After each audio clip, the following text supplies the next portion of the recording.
The backlash for Meghan Markle's upcoming series with Netflix with Love, Meghan, is intense and immense. What's even crazy is that there are people who normally don't follow royals commentating on this, sharing how bad they think it is and how out of touch Meghan Markle seems. And there was actually an interesting article, I would say, from the Canadian broadcast company, which says critics are slamming Meghan Markle's new Netflix series. But do they dislike the show or her?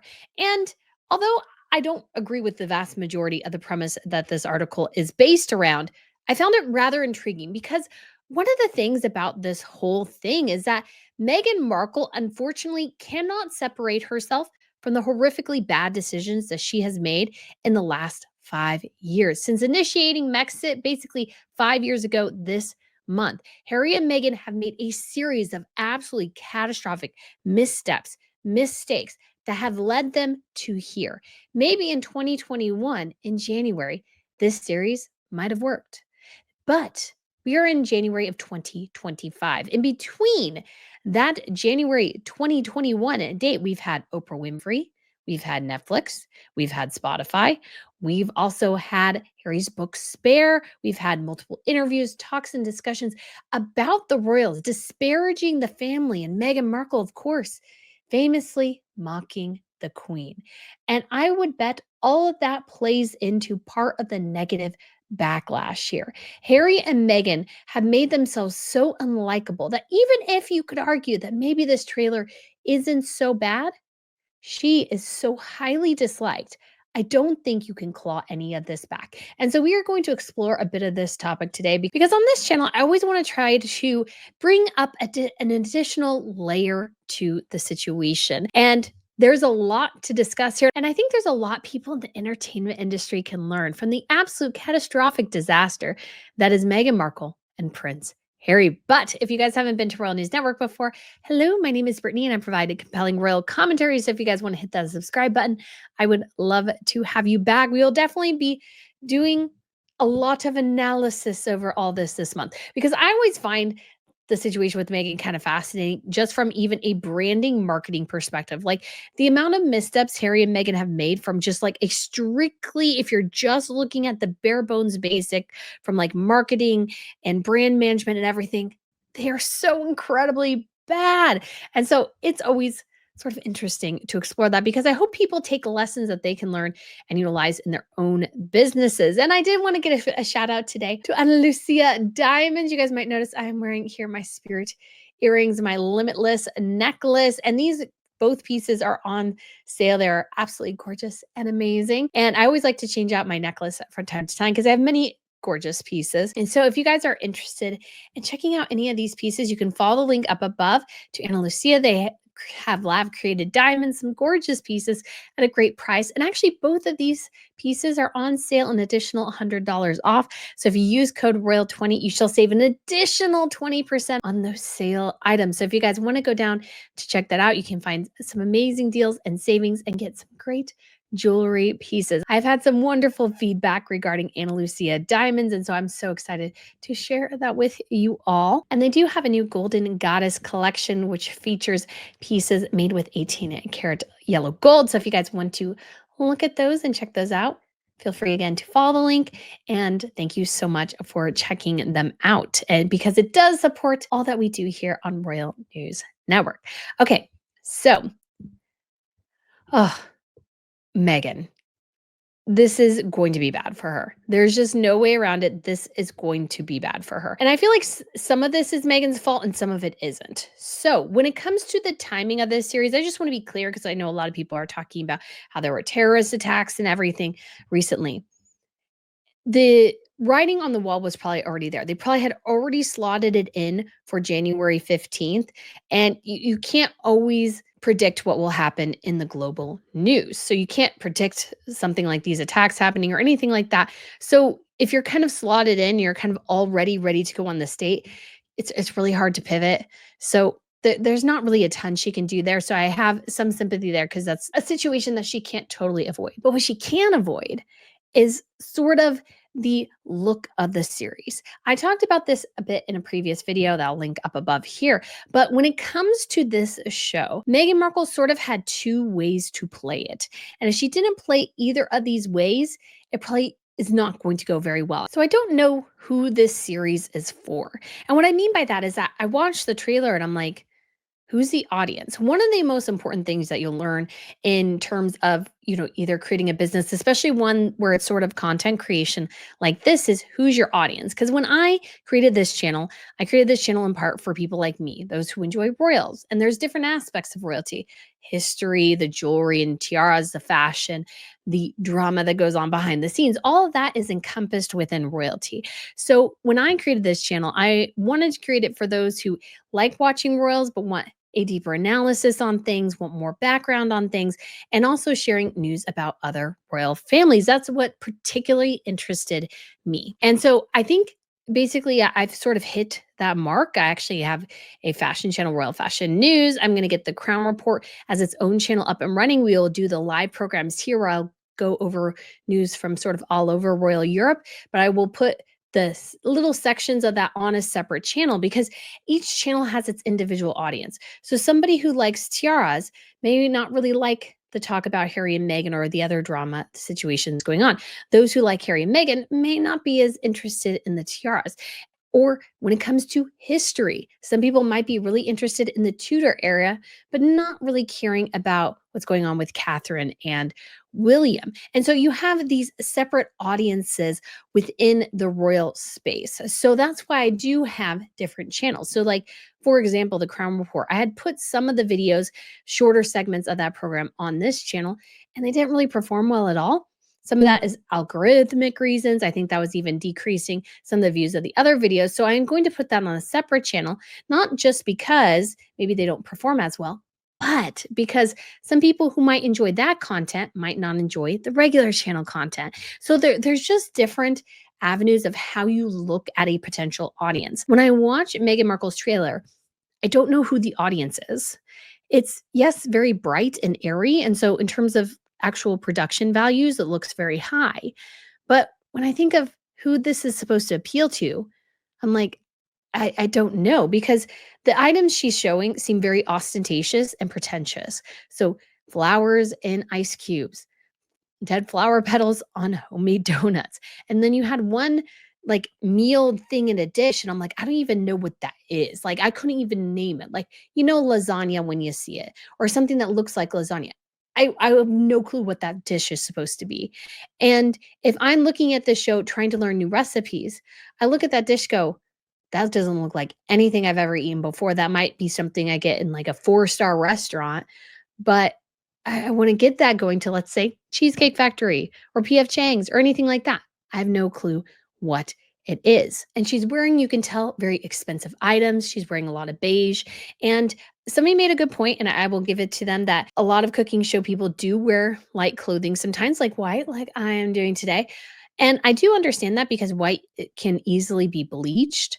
But Meghan is clearly wearing very expensive items that, even if she got stuff on, would be difficult to clean and bleach. Like, it's not like a regular t-shirt that you can throw in the wash and bleach. Like, this is entirely different things. They look to be very delicate fabrics and stuff. And so in that respect, I'm like, okay, so who is this supposed to appeal to? And the only answer I can really come to is that it's supposed to appeal to people who like Meghan Markle, because the people who are going to do the things she's doing in the show are already wealthy and have servants who can do those kind of things for them. And the people who, the average watcher, is like, well, those dishes don't look like anything I would make. I don't have time to make something that elaborate. That looks a bit expensive and ostentatious for me. So that doesn't appeal to me. And then you also have the people who are like, the lifestyle. It's like, but I can get that lifestyle somewhere else on YouTube for free. Why do I need to pay Netflix? Now, granted, a lot of people have Netflix accounts, but they're like, "Will I really enjoy it?" I think the answer is sort of no. And because of all that, I feel like Meghan Markle's series only appeals to Meghan Markle and her avid stans. I think that's really the sole audience for this series.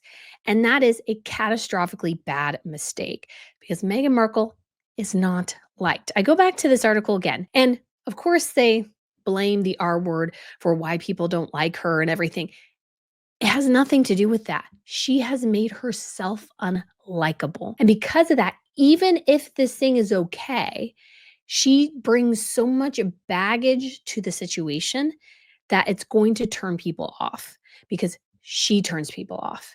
Her decisions have been the thing that has sunk her. And so I want to share a couple of things from Twitter, which I found kind of interesting, and comments from people. Because as I was going through, I was surprised how many people and people who don't normally watch Royals are criticizing her for this series. So one we got is from Greg Gutfeld. He said, one of the most understated qualities of being an American is the refusal to bend when the cool kids tell you that you must like something. Hillary in 2016, Kamala in 2024. This is not meant to be political, but I just do think this is interesting. And this imposter, when talking about Meghan Markle, you find that what's truly cool is telling these clueless a-holes, no thanks, you can keep her.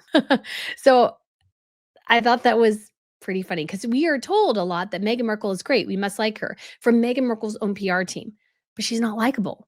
She has done things herself that have made her unlikable. Paula says, I'm laughing already. She loves to take something ordinary and elevate it.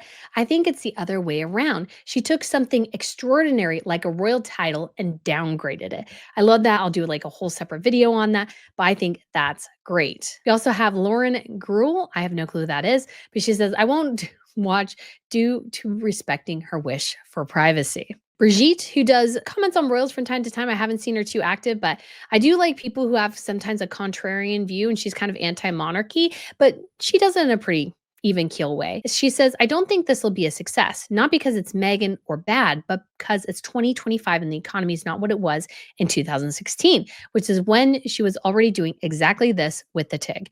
Influencers showing off their lavish lifestyle is a dying business, and she's not wrong. That's the other factor here, which we'll get back to, but she's right. Now, Gardner, who is pursuing the court case regarding Harry's visa, says Meghan Markle has projected only hate and contempt for the British royal family and was incredibly disrespectful towards the late queen.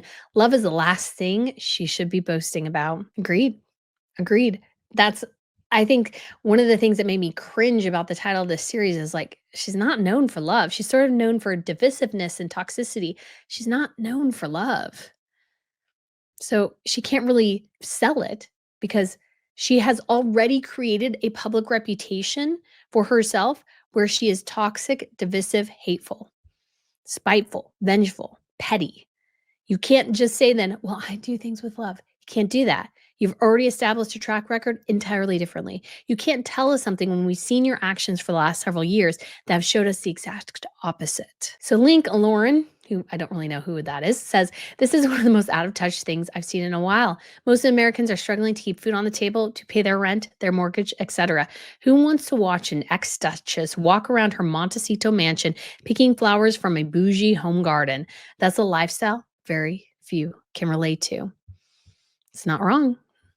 Not wrong. And this is the most interesting to me. This is from Megan McCain, said, I was originally a Meghan Markle supporter. I thought she was cool, stylish, and refreshing. Like the rest of the world, my opinion changed when she disrespected the royal family. Now that she wants to be American again instead of a British aristocracy, what she seems to forget is that Americans want real, raw, uncensored. All of this, even in the trailer, is highly curated, produced, and out of touch. There have been 2 terror attacks in 2 days, major wars raging, and Americans can't pay for groceries. We are a country in rage, uncertainty, and intensity right now. This concept is ill-advised.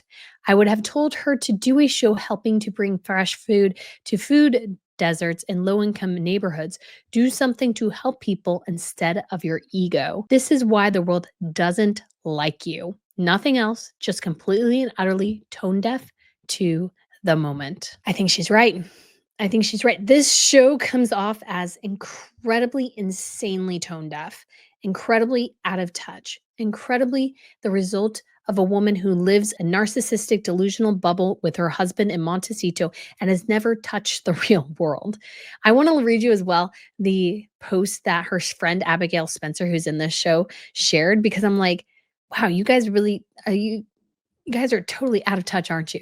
So here's what she said. So elated for you, Meghan. Happy New Year and 2020 thrive. Mhm. Indeed. How lucky we are to get a glimpse into your heart song, magical thoughtfulness, and delicious, wonderful ways. January 15th. Can't wait to fall in love with Love Megan. Thanks for having me over and being truly the most wonderful friend a gal could get. Joy and bubbles abound. Here to learn, I'll get the salt. I'm like, who are you fooling, woman? That is so unbelievably ridiculous. I'm like, wow, they really do blow smoke up each other's butts. That's all they do in their friendship group. And that is very much a sign of narcissists is that they blow smoke up their own butts and their friends' butts if they all do the same thing. It's like a narcissistic delusional bubble that she lives in with her husband, with her friends, everything. And so this show comes out and they're probably thinking it's the greatest thing since sliced bread. She's going to be the next Martha Stewart. But no, because she has already killed her career. She's already killed it. Meghan Markle is the reason Meghan Markle is failing. I did a whole video on that, but this is it too. Meghan Markle made a decision in 2021, a stupid decision, to go on Oprah Winfrey and basically tell the entire world how much she hated her in laws, how terrible they were to her, and that they were all the R word, basically. That's what she did. That's what she did on Oprah Winfrey. And now she didn't specifically say that. As somebody did point out, well, like she didn't specifically say that. I saw that on a comment somewhere. Oh, it was highly inferenced in Harry and Meghan. They didn't say a word. They let the media freaking run with it for 2 stinking years until Harry goes back when Spare goes released to go, well, we didn't say that. It's like, well, you didn't stop it either. So you were complicit in it. They have been complicit in so many things. And so she gets on Oprah Winfrey, tells her sob story. And then in 2022, in December, they released their documentary series, or as I call it, reality TV show about themselves, where they again go over the same stinking tropes, telling everybody how wonderful they are, how they were the victims of a malicious system, while not taking any responsibility for the decisions that they've made and any responsibility for Meghan's blatant disregard for royal protocol time and time again, which is what irritated people about her in the beginning, is that she would walk in front of her husband and greet people. No, no, no, you do not do that as royal, especially in Morocco. You do not go and greet the king first. He is the blood royal, unless you're marrying somebody who also has a title or who was also a prince or princess, but that's pretty rare anymore. Is that in the royal system, they are the important one, you are the side piece. In the big global scheme of the planet, that is how the world works. And so, not that you are not important as an individual human being created in the eyes of God, but in this system, you are not important. You have your place. You have obviously you are important to the system overall, but you are not the critical piece. Harry is, William is, Charles is. As somebody who's married a royal, if you can't live by that, then you don't respect your spouse, you don't respect their family, you don't respect their country. And that's what Meghan Markle showed and proved time and time again as a royal. So this is going even back before Oprah. Obviously, she irritated people before then, but it was really Oprah that made everything worse. She didn't start off her time respecting any part of the system. She was asked to wear a hat while doing an event with the Queen, and she refused. She said no. She was a allegedly narcissistic bully in the lead up to her wedding, essentially. She disparaged even allegedly her niece, Princess Charlotte. And then you get to a couple years later, and then they double down on it all. They are nasty in the Netflix series. They're nasty in Oprah Winfrey. Harry is nasty in his book. I mean, Harry even brought up this story about somehow trying to disparage Catherine by saying a pregnant woman did not share her lip gloss with a virtual stranger, in that case, Meghan Markle. And then Harry had the gall to say, oh, that's an American thing. I'm like, no, it's not. It's not an American thing to ask a virtual stranger for their lip gloss. That is a creepy, weird Meghan Markle thing, probably something she learned as an actress to try to get a leg up on auditions. Did somebody tell me that story before? Give it to you, Wendy, and you were 100% right. I think that was 100% what Meghan Markle was trying to do. Every chance she got, she tried to undermine the system, the monarchy, her husband's family, his relationship with his family, and then her own relationship with her own family. Meghan Markle has created this toxic, negative bubble. So when it comes to this series, yes, some people are going to dislike it just because of her. But she's also posted it at the worst time. There's a lot of uncertainty right now. And she didn't do the one thing she needs to do. This is going back to the discussion about the audience. When you're creating a show or anything, who is your audience? Because if Meghan Markle is trying to make this appeal to everybody, she's going to fail at that. I would bet you 100% right now she's going to 100% fail there. And the people who maybe could indulge in her lifestyle are already doing those things or have people they can pay to do those things. They don't need help from Meghan Markle. What's interesting is that this could end up being sort of a celebrate situation like Pippa Middleton, where Pippa Middleton got a bunch of offers because she was in the wedding with her sister and she did this book called Celebrate. And it was sort of like bare bones basic, like no duh, everybody already knew that kind of thing. Imagine Meghan Markle's series might be kind of there. I honestly think she doesn't really have tips and tricks that can help a bunch of people. I'm sure they've learned a lot of those tips and tricks elsewhere. Meghan Markle's not an original thinker. So who is this appealing to? And Meghan Markle didn't do the thing she should have done, which is rethink this series. There were really only two ways to run it. You either have to make it super approachable and down to earth, or you have to lean into the campiness of it. What we've seen time and time again from Harry and Meghan is that sometimes they don't lean into the campiness enough. They try to be too earnest, and then the whole thing doesn't work. People have made that suggestion about Polo, is that they should have really more leaned into the campiness of it, you could say. Somebody compared it to maybe Best in Show, but sort of really indulged that instead of trying to make it earnest. We've seen that Harry and Meghan don't understand tone. They don't understand what the audience wants. And the result is this mess because every time they open their mouths, they make themselves more unlikable. Especially goes with Harry every time he talks about protecting people on the internet. What he's talking about is censorship and basically eliminating your right to free speech. He doesn't want you to have free speech because free speech offends his wife. So he has to get rid of it for her. And then they're utilizing the grief of parents in order to do it, which I think is horrifically awful. Meghan has been careful not to do too many interviews, but I think this show will once again prove to people how out of touch she is, unlikable she is, fake, pretentious, cringy. All these sorts of things will all play into this. And people will come out of it liking her less, especially if she leans too much into the wealth of it all. The cutting board she's using costs 60 pounds, apparently. The dishware costs like several $100s. And so it's like, who can afford that right now? People are struggling to put food on the table, and you're utilizing a $600 pan. That's not going to wash. Whereas Jennifer Garner, I would make the comparison again, does a fantastic job. She does her fake cooking show on Instagram. She's like in her pajamas sometimes. She has her glasses on. She's not really overly made up. And she just does things around her kitchen. And it's funny. It's entertaining. It's interesting. And she's not taking herself too seriously. She's literally doing this on Instagram where she doesn't really make, as far as I'm aware, Instagram hasn't really started to pay creators per views. So she's probably not really making a ton of money off of it. She does it for fun. And I think when you see Meghan, she's not doing it for fun. She's doing this to make a buck. She's desperate to make money. She's desperate to get anybody to pay her not only a smidge of attention, but to give her money. This is literally her going out to the audience and going, oh, look, aren't I entertaining? Aren't I interesting? Please give me money. I need money. Like, that's the sole reason this exists. It's a money grab. Like, everything they do is a money grab. Now, this might be successful, but I imagine the audience will fall into three categories. The curiosity seekers who just are like, well, I'll give this a shot. I imagine most of those won't finish the series. There'll be her hardcore fans, which will be a small minority of the watchers of the series. There'll be a decent number of journalists, myself among them, who will review it. And I guess there is a fourth, and that is hate watchers. She might get people who watch it just to make fun of her. And I have some series I've done that for, like Windy City Rehab. I watch it and it makes me angry because I'm like, you take out all the cool, interesting features from this old home.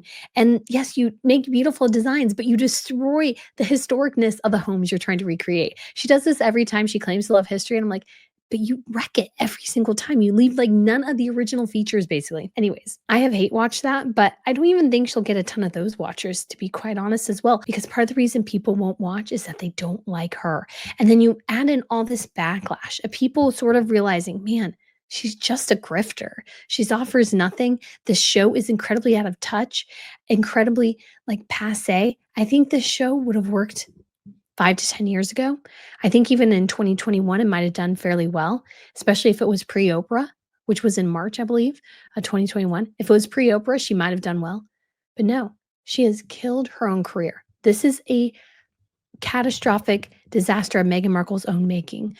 The backlash of the audience is real, and it's because of Meghan Markle. So let's end the video looking at the latest results of the ratio, which, if you don't know, is the number of dislikes to likes on YouTube. Now, if you guys don't know, you have to have an actual special Chrome extension to see this. So I have downloaded it. And this is what we have, because most of the time you can't see the downvotes. We have 7,800 upvotes to 50,000 downvotes. That's in the teens in terms of the percentages here.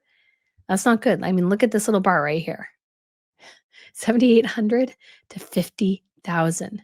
People don't like Meghan Markle. They don't, you could say, want her to succeed.